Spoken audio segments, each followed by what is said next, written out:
Mister Bachchan ఇచ్చిన effect కావచ్చు ఈ మూవీ అంత దారుణంగా అనిపించలేదు. మరి 90mm రాడ్డా అంటే hello guys, welcome to our channel power of movie lover and this is Venky. Puri Jagannathan రామ్లకి హిట్ తప్పనిసరిగా కావాల్సిన టైంలో వీళ్ళ కాంబలో వచ్చిన ఇస్మార్ట్ శంకర్ ఫిల్మ్ వీళ్ళిద్దరికి సాలిడ్ కంబ్యాక్ ఇవ్వగా ఆ మూవీ రిలీజ్ అయ్యి 5 years దాటిపోయినా కూడా ఇప్పటికీ ఇద్దరికి మళ్ళీ అలాంటి హిట్ అయితే రాలేదు. సో మరోసారి కంబ్యాక్ ఇవ్వడానికి సెట్ అయిన ఈ కాంబో ఈ రోజు డబుల్ స్మార్ట్ మూవీతో ఆడియన్స్ ముందుకొచ్చారు. మరి డబుల్ స్మార్ట్ ఐడియా ఎంతవరకు వర్కౌట్ అయిందో, ఈ వీకెండ్ ఆడియన్స్ కి బెస్ట్ ఆప్షన్ అయిందా లేదా, అసలు మూవీ ఎలా ఉందో క్లియర్ గా తెలుసుకుందాం పదండి. ఇప్పటికే మిస్టర్ బచ్చన్ రివ్యూని అప్లోడ్ చేశాం, మిస్ అయిన వాళ్ళు చెక్ చేయండి. రివ్యూలోకి వెళ్ళే ముందు ఒక చిన్న రిక్వెస్ట్, మన ఛానల్ ని కొత్తగా ఎవరైనా విజిట్ చేస్తుంటే ఒకసారి ఛానల్ లోని కంటెంట్ చూసి నచ్చితే సబ్స్క్రైబ్ చేసుకుని మాకు సపోర్ట్ చేయండి. అండ్ వీడియోని లైక్ చేసి మన ఇన్స్టా పేజ్ ని ఫాలో మాత్రం మర్చిపోతూ. ముందుగా ప్లాట్ విషయానికి వస్తే పార్ట్ 1 ఎక్కడైతే ఎండ్ అవుతుందో మూవీ ఎక్కడి నుంచి స్టార్ట్ అవుతుంది, బట్ శంకర్ ఫ్లాష్ బ్యాక్ ని ఇంక్లూడ్ చేస్తూ ఉంటుంది. బిగ్ బుల్ అనే ఒక బిలియనియర్ కొద్ది రోజుల్లో చనిపోతారని తెలియడంతో తన బ్రెయిన్ మెమరీని ట్రాన్స్ఫర్ చేయడానికి ఆల్రెడీ చిప్ ఉన్న శంకర్ కోసం వెతుకుతాడు. వన్స్ డేటా ట్రాన్స్ఫర్ అయ్యాక ఏం జరిగింది, శంకర్ ఫ్లాష్ బ్యాక్ ఏంటి, ఈ డేటా ట్రాన్స్ఫర్ వల్ల చివరికి ఏమైందనేది మూవీలో చూస్తాం.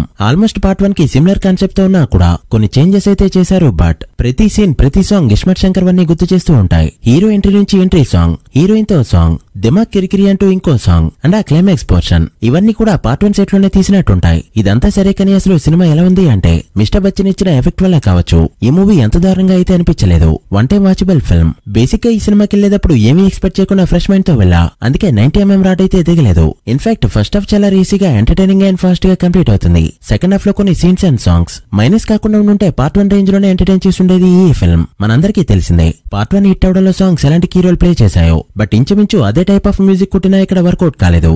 కథతో పాటు వెళ్లకుండా కథని డిస్టర్బ్ చేస్తూ వెళ్తాయి సాంగ్స్. క్యాలఫడా కానీ, బిగ్ బుల్ సాంగ్ కానీ, ఇంకో 2 సాంగ్స్ కూడా ఉన్నాయి. ఏది కూడా పెద్దగా ఎంగేజ్ చేయదు. దిమాగ్ కిరికిరి, మార్మంతా సాంగ్స్ మాత్రమే యావరేజ్ గా ఉన్నాయి. చాలా రోజులకి పూరి మార్క్ రైటింగ్ లో ఆలీని ఈ మూవీలో చూస్తాం. స్టోరీతో సంబంధం లేకుండా సెపరేట్ ట్రాక్ లో వెళ్లే కామెడీ. ఆలీ రోల్ ఈ సినిమాలో చాలా బోల్డ్ గా ఉంటుంది. అండ్ ఆ క్యారెక్టర్ చేసే పనుల్ని ఇష్టపడే వాళ్ళు ఉన్నారు, అండ్ ఇబ్బంది పడుతూ చూసే వాళ్ళు కూడా ఉన్నారు. బట్ నేను వెళ్ళింది సి సెంటర్ థియేటర్. అక్కడి ఆడియన్స్ ఆలీ వచ్చిన ప్రతిసారి కూడా ఎంజాయ్ చేశారు. ఇక మూవీ గురించి చెప్పుకోవడానికి పెద్దగా ఏం లేదు. బిగ్ బుల్ అనే క్యారెక్టర్ కి సంజయ్ దత్తని ఎందుకు తీసుకున్నారు, మూవీ చూస్తే అర్థమవుతుంది. తనకంటూ ఉన్న ఒక కటౌట్ ఆ రోల్ కి పర్ఫెక్ట్ మ్యాచ్. టెక్నికల్ గా పూరి మూవీస్ కి వంక పెట్టడానికి ఉండదు. ఫాస్ట్ గా తీసినా కూడా క్వాలిటీగా తీస్తాడు. మూవీలో ఏం లేకపోయినా బోర్ కొట్టలేదంటే కారణం ఎడిటింగ్. బట్ ఇంకో 10 minutes కట్ చేస్తుంటే బాగుండని నా feeling. Cinematography, background score and mother sentiment అప్పుడు వచ్చే రైటింగ్ చాలా బాగా అనిపించాయి. ఇక పర్ఫార్మెన్సెస్ విషయానికి వస్తే యాజ్ యూజువల్ గా రామ్ తన ఎనర్జీతో సినిమాకి చాలా వరకు ప్లస్ అవగా తన ఎనర్జీతో 100కి 100 మార్క్స్ వేయించుకున్నాడు. Skanda 2 double smart body makeover కి సెపరేట్ గా మార్క్స్ ఇవ్వాల్సిందే. ఇక హీరోయిన్ కావ్య తప్పర్ కి స్ట్రాంగ్ రోల్ పడగా